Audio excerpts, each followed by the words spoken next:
Alright, welcome to the video guys, Salt here. Today we're going to be going over the Aegrit. The Aegrit is a secondary weapon. You get it from doing the call missions, getting supplies, and then buying it from the little vendor that's in the that Earth node where you get the call missions from.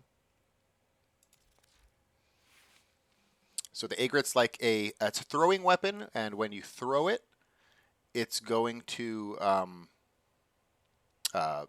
go on the ground. It's not going to immediately explode, and you need to then alt fire to explode what's on the ground. Something important to note about the Aegrit is that there can only be 4 instances of the bombs on the ground at one time. So once you're able to achieve 4 bombs on the ground on one throw, multi-shot does nothing else further for that weapon. So there is a cap. Hey Eric, thanks for following. There is a cap for multi-shot on this. Most weapons multi-shots like God tier, and it is for this weapon as well. But like once you get to that cap, you don't need any more multi-shot. So if you get a Riven, we'll go over that. Let me go over the build first. So for the Aegrit, we're going to start with Galvanized Diffusion for multi-shot, Magnum Force for flat damage. This is also going to be the flex slot, and I have a few different options for this slot as well, and we'll go over that after. Hornet Strike for a larger flat damage increase. Lethal Torrent for more multi-shot. The fire rate is not really, doesn't really mean anything to this weapon at all. It's the multi-shot that means something. So with only Galvanized Diffusion, you get to 3 bombs out at a time with full stack. So, you have Galvanized Diffusion, you have your full 4 stacks of Galvanized Diffusion, and you can throw 3 bombs. And so you're still able to throw 1 more bomb, and that's where Lethal Torrent comes in. That's 60% multi-shot. It basically acts as a 25% damage buff to this weapon. So even though you're not using the fire rate, you probably don't even need all 60% of that multi-shot, but like this mod is what gets you like 25% of your damage because it just adds that last bomb. Okay. Creeping Bullseye for crit chance. Again, fire rate doesn't really matter for this weapon. Prime Target Cracker for crit damage. Prime Fulmination to increase blast radius. And Prime Heated Charge just for a little bit more flat damage. This weapon doesn't have really great status. You're not going to expect to get much heat procs, honestly. But if you have a primed, even if you don't have prime heated charge and all you had was prime convulsion, throw prime convulsion there also, because both of them are 165 element. Just you're not really using it for the element, you're using it just for more big dumb flat damage. But if I had to choose between electric or heat, I would choose heat, and that's why I have prime heated charge on here. In the exile slot, we're going to be picking primed pistol ammo mutation because that is the weakness of this weapon, is it has extremely poor ammo supply. So if you look, it has a magazine of 2. The magazine doesn't really matter too much. Ammo maximum of 4 and an ammo pickup of 1. So you're really struggling. If enemies don't drop ammo, you need to start spamming ammo pads probably. So primed pistol ammo mutation helps a bit in that case. Secondary Merciless is going to be for a large flat damage boost of 360% at full stacks.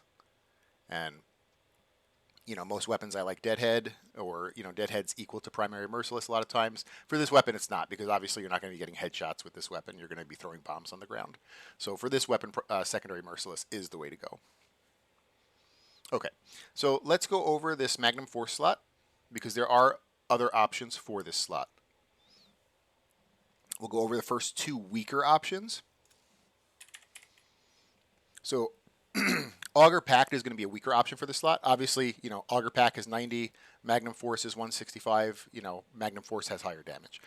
But if you're using a build that possibly needs the extra that you get from Augur Pact with energy, then Augur Pact could beat out Magnum Force. Since you have so much flat damage on this weapon already that like Magnum Force is, that little decrease in flat damage you would get by switching to Augur Pact is not that big of a deal. Okay, the other option that I think is kind of a weaker option, but it's dependent, is going to be primed convulsion. So you could put primed convulsion over Magnum Force to make radiation. So it would make electric and heat mix and make radiation.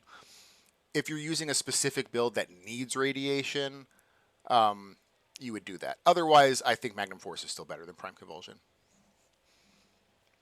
And then the two other choices, which I think are directly, on the same tier as Magnum Force, and it's kind of up to you what you like, is going to be Hollow Point for the first one. Just straight up more crit damage, a little bit less flat damage, but 60% more crit damage. I think Hollow Point and Magnum Force are pretty much at the same levels. And then the last one here is kind of a weird one. It's going to be Trick Mag. Trick Mag is not going to technically increase any of your damage, but it is going to let you sit a little bit comfier with the Aegrit without having to, pray every single enemy drops an ammo pack. So this is more of like a utility pick, but it's a very strong utility pick, especially for this weapon. So that's another thing that can plop over Magnum Force there. So this slot is also kind of like your flex slot. So once you get a Riven, it will likely go over Magnum Force. But keep in mind, there is a maximum cap on the amount of explosives you could have. So if your Riven has multi-shot, you should get rid of Lethal Torrent, because that's the only reason you're using Lethal Torrent, is for that little extra multi-shot to get you to 4 bombs. So if your Riven has multi-shot, pop Lethal Torrent out, put your Riven there. If your Riven doesn't have multi-shot, pop Magnum Force out, put your Riven there. That's pretty much it. Okay.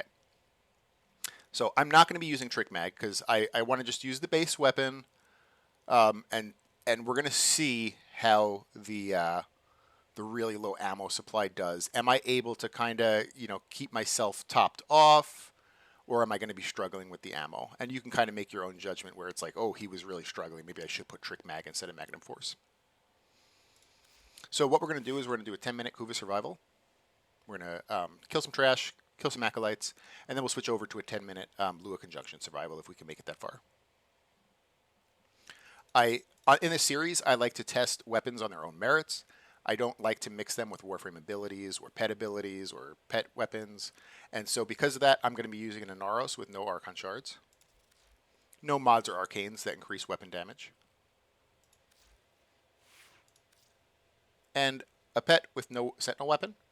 And no mods on the pet that increase weapon damage. That way we can just get a view of the weapon itself and see how it does.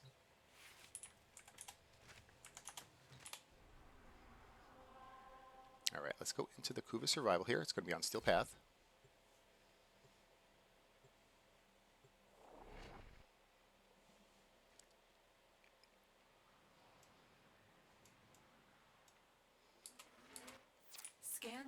I'm going to cast my 4 to double my armor, and that'll be the last ability I use. Everything else will be just the weapon.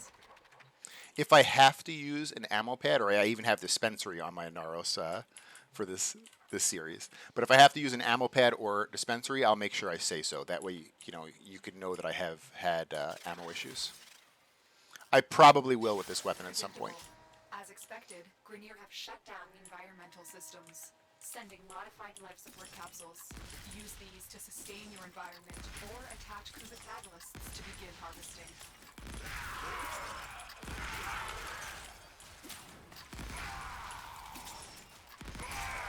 So it's important with this weapon that you try to get the most for your ammo. You're not looking to kill single enemies. You kind of want to, group them up. So again, your primary fire is just going to throw them on the ground, and then your alternate fire is going to actually detonate them.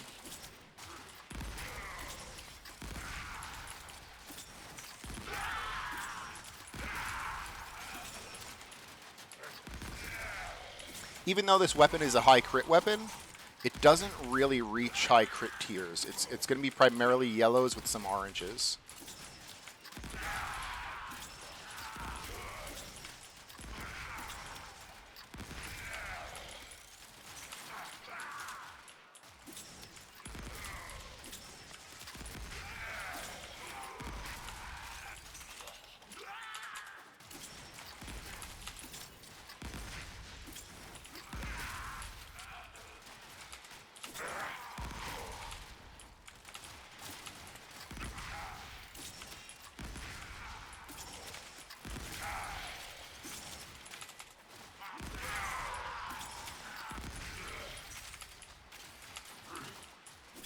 Now, in this series, I'm using this weapon as like my primary damage source.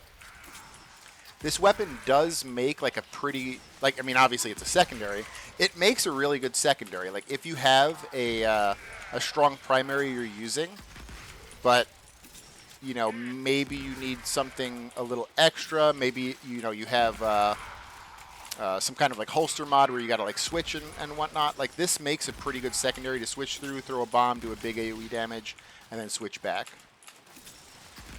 Because then, if you're using it in that way, you don't really have to worry about the ammo economy of this.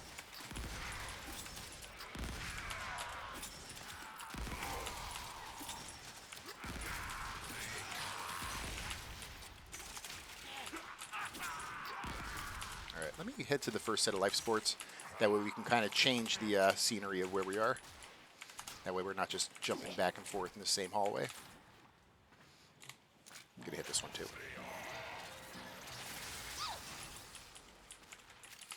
Now, this weapon, when I tested it initially, it did not do very good against Eximuses. I'm going to wait a little bit until I get a few more trash mobs in here because I don't want to be wasting ammo. And then we'll try to get that Eximus and just to kind of see how it does. Actually, there's Leech Eximus right there.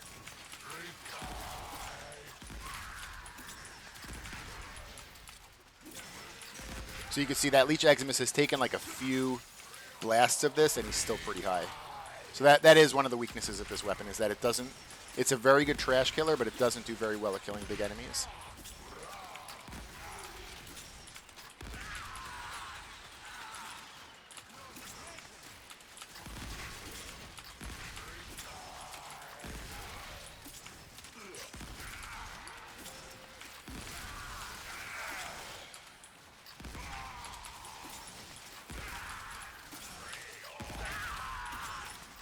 So as you can see, that Leech Eximus is still up.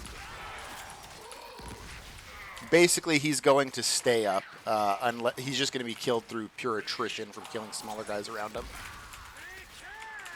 And against the Acolyte, I'm going to assume it's going to be similar, but we'll see when the Acolyte comes out. All right, here comes the Acolyte.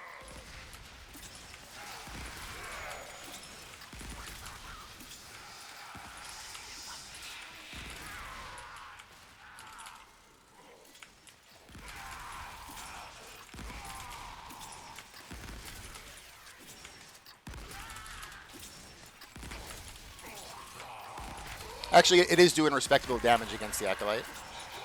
Whenever I hit him, he's kind of like running around and teleporting all over. But when I do hit the Acolyte, it is doing pretty good damage against him. So it's just Eximuses. This is what it's going to struggle against. Probably Thraxes too when we get to Lua Conjunction. We'll see how it does. Hey, Marcellus! Oh yeah, I couldn't sleep last night. Oh my goodness. I woke up at like 3 a.m. Well, 3 a.m. my time. I know you're across the world.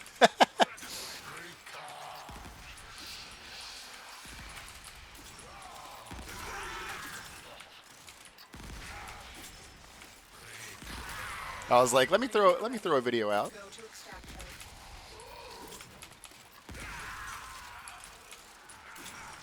All right, so we're at 5 minutes here. Did pretty decent against the Acolyte. Does really bad against the Eximuses though. So.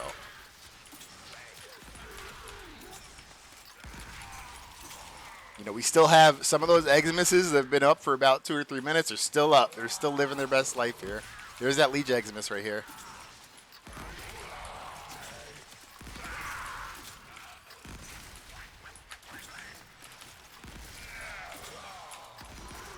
And again, in this series, I'm only using this weapon. You know, normally you'd have a primary that could probably deal with the Eximuses or Warframe abilities. But we just want to get a good test on this weapon and see all its strengths and weaknesses.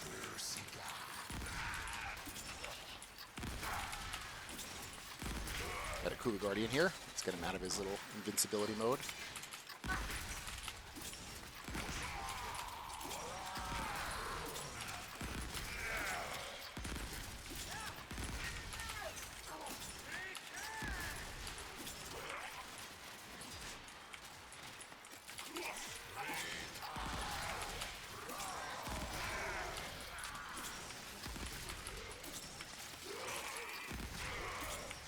Haven't really had to worry too much about life supports. I'm actually killing trash pretty quickly to get the small yellow life supports. I've only had to hit one, and I hit it like kind of early on. I probably didn't need to hit it that early. And I also have not had to. Sorry about that. I also have not had to use any ammo packs. I've been careful about my shots, or my throws rather. I've been careful about my throws, making sure I'm throwing them in groups of enemies where each bomb is killing multiple. That way, I have a higher chance of getting more ammo.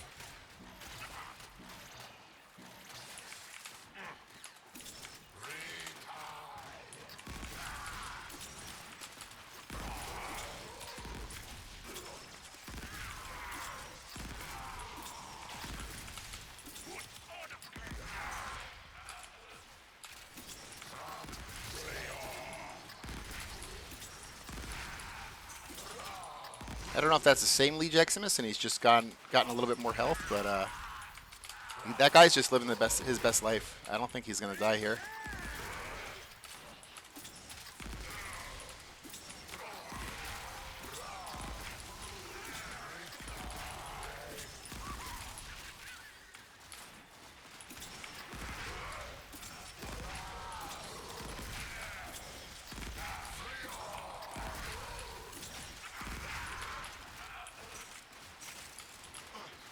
So as long as you're careful with your shots, you don't really need to use that Trick Mag mod.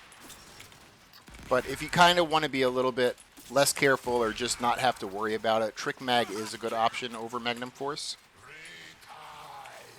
Again, we're going to have so much flat damage sources on this that like you don't super need Magnum Force. So if you wanted to just put Trick Shot there just to make it a little bit more comfy, you could. But I'm having no issue with keeping my ammo up. I'm a little bit careful with my shots here. So I personally would keep, for myself, would keep Magnum Force on.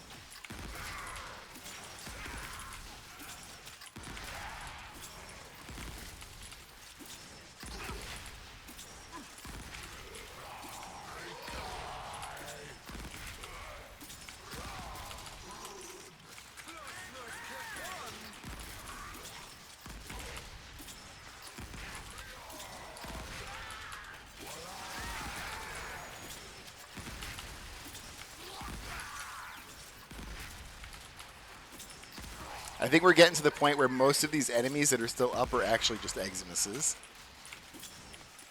Oh, Napalm, some of them are really heavy enemies. Alright, we have the second Acolyte coming.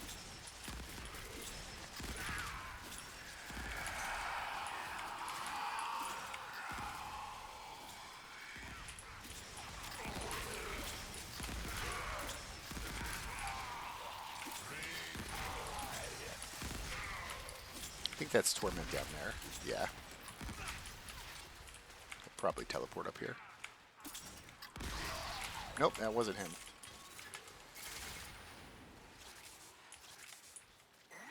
Where are you, Torment?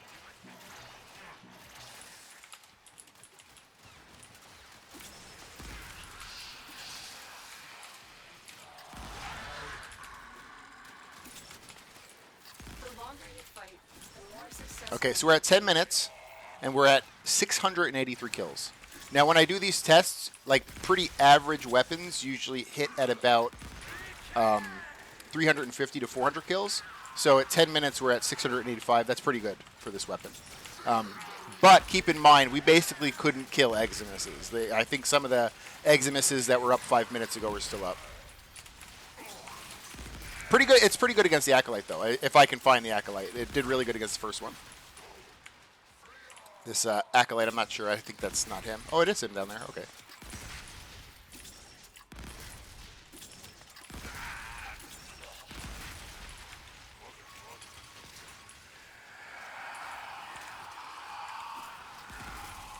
All right, that's the Acolyte dead, and we will head to Extraction.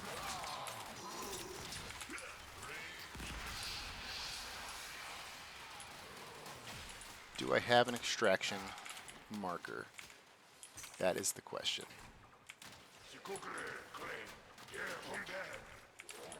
I think it's this way.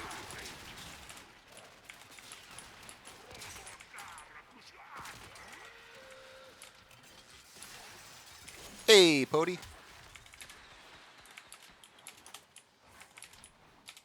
How are you doing today, Pody?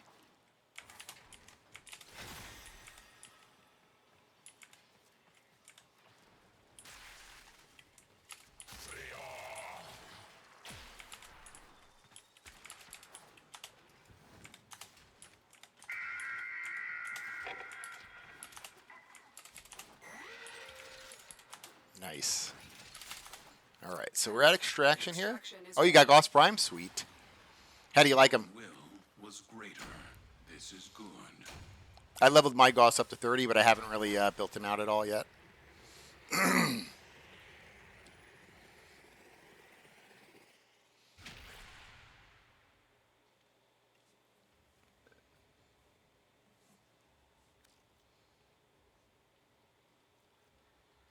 Wondering what stat I should build for him. I am not sure, just because I haven't really like looked into him. Like usually when I go to build something, I like scour, the wiki for like weird info and making sure I have all the right stuff. And other than just kind of putting random crap on him to level him to 30, I don't know much about him other than that.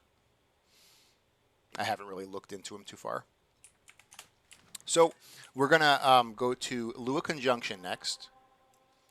Lua Conjunction is going to be a bit stronger enemies. They're also going to be mixed. They're not all going to be Grenier, which is probably good for us. But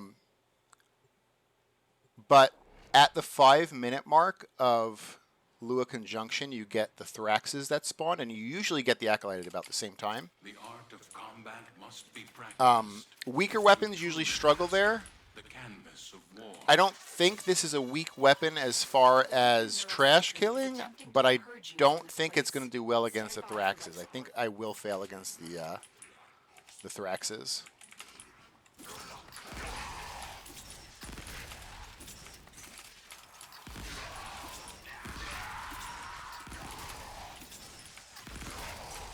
All right, so first set of life support is going to be 140 meters away.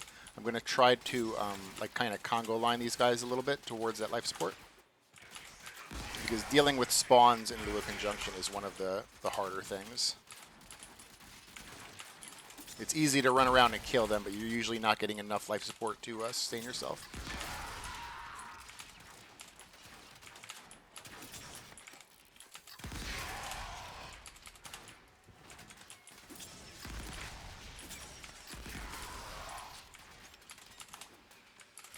Alright, looks like they are spawning in this room finally, which is good. If you have a necromech, this would be an excellent place to deploy it.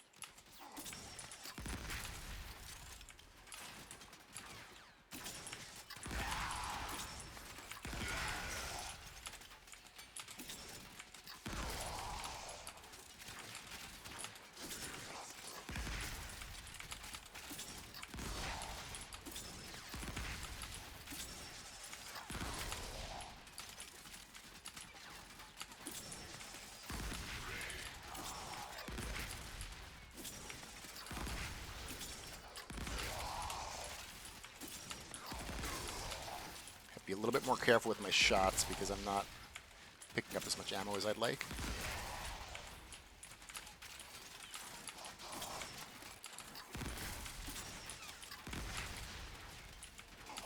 Alright, so at this point I am going to have to use an ammo pad. So that was the first ammo pad I've used on this run.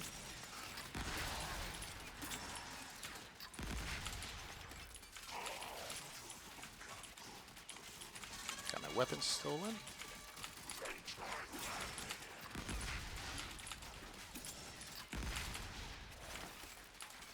So when the enemy density is not a lot, you are going to start struggling for ammo.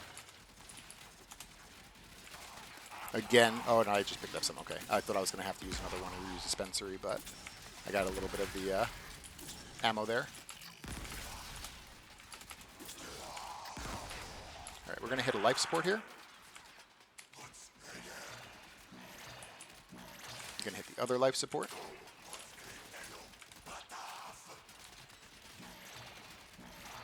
Nice group of enemies right there. We get some yellow life supports.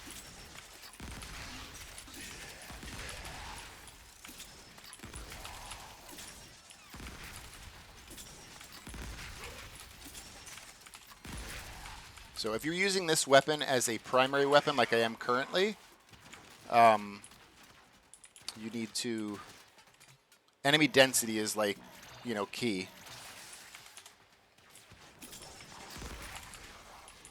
Alright, so we're going to get the Acolyte early, which is actually good for us, because that way we don't have to deal with it at the same time as the Thraxus.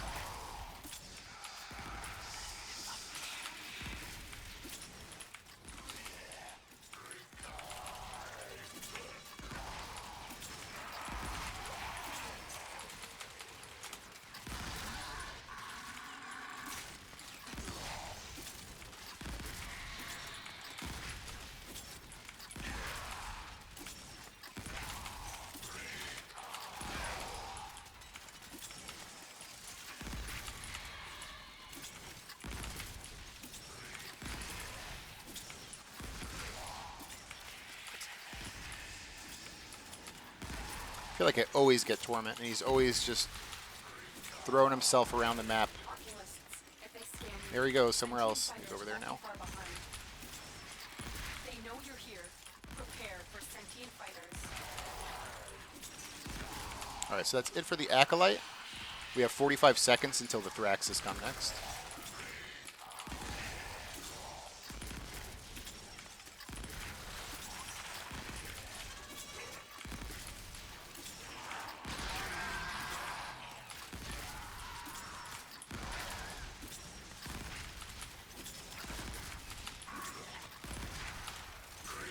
Alright.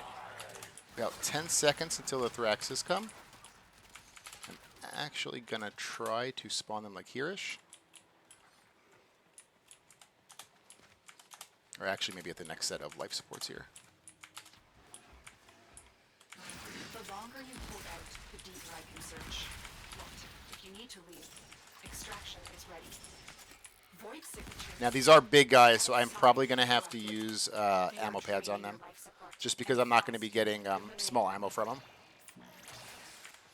And again, with the Lewis spawns, the smaller enemies are probably not going to be here for some time. So what I'm going to do is I'm going to use a dispensary right now, and I'm going to use an ammo pad both at the same time. So that's the second ammo pad and the first dispensary I've had to use.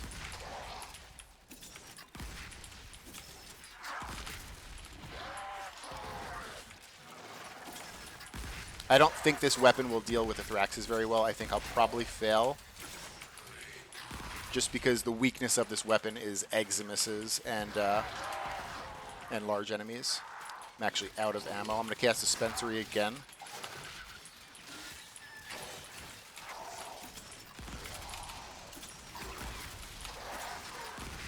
So that's 2 dispensaries now I've used. You can see it does really poor damage against the Thraxus. We are getting some smaller enemies, though. Might be able to farm some life supports from them while I fight these.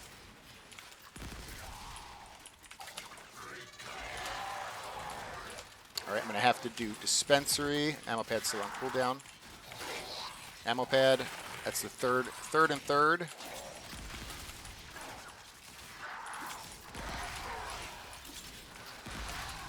Yeah, we assumed we were going to fail at this part with the Thraxus here. Able to kind of keep us up with the little life supports by killing the little guys, but it's not going to be enough pretty soon. Yep. Alright, so that's as far as the Aegrit will take me in Lua. And it just comes down to it being really good at killing trash mobs, but really, really bad at killing Eximuses and Thraxus. Against the Acolyte, it does respectable damage. It's decent against the Acolyte. It's just large things. It's hurting on.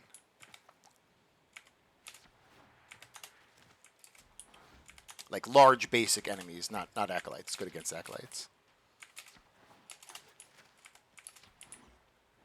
Okay, we'll go back to Extraction and back to the Orbiter, I mean, and we'll go over the build one more time.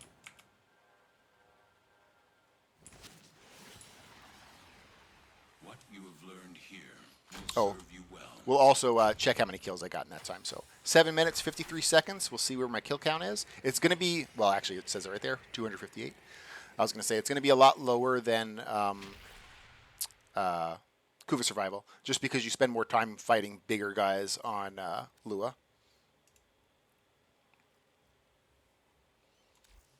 All right, so let's go into the build here for the Aegrit. So it's secondary weapon, very good trash killer, decent acolyte killer, horrible Eximus and Thrax killer. Excellent armaments, operator. Please return. It's a throwing weapon, like a throwing bomb. You use the primary fire to throw it, and you use alternate fire to explode those bombs on the ground. A unique thing about it that is important to know is that it has a maximum bomb instance of 4 bombs. Multi-shot can increase the bombs, but it cannot increase them past 4. So once you're at 4, any multi-shot past that is useless. So on this build, we're going to start with Galvanized Diffusion for multi-shot, Magnum Force for flat damage, and there's a few options for this slot, and we'll go over them at the end. Hornet Strike for larger flat damage. Lethal Torrent, we're using this just to increase the multi-shot a little bit more, because with Galvanized Diffusion and with all 4 stacks of Galvanized Diffusion, we're at 3 bombs thrown. So we have 1 more bomb we're able to throw, and we reach that by using Lethal Torrent. So even though you're probably only even using like half of the multi-shot on this mod, and that's about it, this mod is technically a 25% damage increase because of it. So, yeah. Okay, Creeping Bullseye for crit chance. Prime Target Cracker for crit damage. Prime Fulmination to make the explosion bigger. And we're going to use Prime Heated Charge just for a larger, just more damage basically. Not necessarily status. I mean, if you get a heat proc, hey, it's great, but it's just for more damage. Prime Pistol Ammo Mutation because this weapon struggles for ammo. This is important. And then Secondary Merciless for a even larger flat damage increase of 360. Okay. Now, to go over that Magnum Force slot, we'll go over the alternatives to this, because there are some. We'll go over the 2 weaker alternatives first, which is going to be Augur Pact. Now, Augur Pact does 90 damage. This does 165. But if you're using a Warframe that maybe shield gates, or you're trying to get like more shields, Augur Pact can be better than Magnum Force. Just because you have so much flat damage on this weapon already, that losing a little bit of flat damage, where this is 90, this is 165, so what is that, like 75-ish? So losing 75-ish flat damage is not too bad. So, but that's if your Warframe needs, like, you know, shield gating or whatever the effect on the bottom there is. Okay. Next option, which is kind of a weaker option, is going to be Prime Convulsion. So instead of Magnum Force, you would put Prime Convulsion there. And that's only if you're going for like a radiation-focused build, because Convulsion would mix with heat and make radiation. But like normally, I would probably just go with Magnum Force over Primary Convulsion. They're both 165. Yeah. And I would rather have heat than radiation. But if you're going for some weird build that needs radiation, go ahead and pop on Prime Convulsion, and then it would mix with heat there. Okay. 2 stronger options are going to be Hollow Point. So Hollow Point is going to have 60% crit damage and a little bit less flat damage. So that competes very well with Magnum Force. It's kind of very, very equal. You can decide what you want to use, whether Magnum Force or Hollow Point. They're very similar in damage output. And finally, Trick Mag. Trick Mag is kind of like, it's a strong choice. It's probably as strong as Magnum Force or Hollow Point, but for different reasons. It's a utility choice. This weapon has horrible maximum ammo at 4. So Trick Mag is going to close to double it. I think it gets you up to 7. So little tiny bit less damage. Again, you have so much flat damage that it's not too bad to take off Magnum Force. But you gain a lot more utility. You gain a lot more ammo. You know, your ammo pickup's going to be the same. It's still going to be shit. But there are going to be times where you're able to, you know, pick up more than you normally would. And Trick Mag helps with that, having you have more max ammo. So those are the 4 options for this Magnum Force slot. Or Magnum Force. Magnum Force is the 5th option, which is the one I choose, just because it's a big, dumb, flat damage mod. I don't have to think about it too much. So, and then as far as Rivens go, there are 2 slots for Rivens. There's the Magnum Force slot, of course, because this is the flex slot. And then there's Lethal Torrent. And the reason Lethal Torrent is one of the possible Riven slots is multi-shot on this weapon only goes so far. It only goes up to where you're throwing 4 bombs at a time. There can never be more than 4 bomb instances. And so if you get a Riven with multi-shot, you would replace Lethal Torrent, because that's the only reason you're using Lethal Torrent is for a little bit extra multi-shot. So you would replace Lethal Torrent, and you'd plop your Riven there. If your Riven doesn't have multi-shot, you would obviously take off Magnum Force because you don't really need it. So that should be it for the build there. That is the Aegrit. I appreciate you guys watching. Thank you so much. If you liked it, go ahead and give it a like, and thanks for watching. Bye.